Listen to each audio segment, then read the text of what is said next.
ايه هي بقى التدريبات الهوائية اللي انت بتستخدمها في الملعب مع اللعيبة بتاعتك بتوع الكاراتيه؟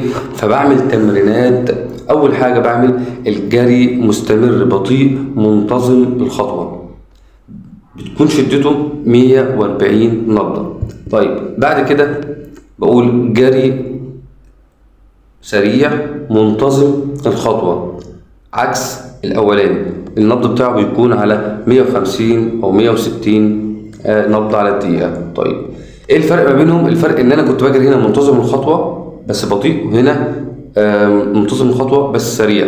يعني إيه أصلا منتظم الخطوة؟ يعني أنا مش هجري اول لفه سريع بعد كده تاني لفه بطيء بعد كده لفه سريع وبطيء، لا انا بجري منتظم خطوه خفيف، اللي هو انا مش بجري فيه سريع منخفض الشده، بتكون النبض بتاعه 140 او 150. اما التاني بتكون فيه منتظم الخطوه بس سريع.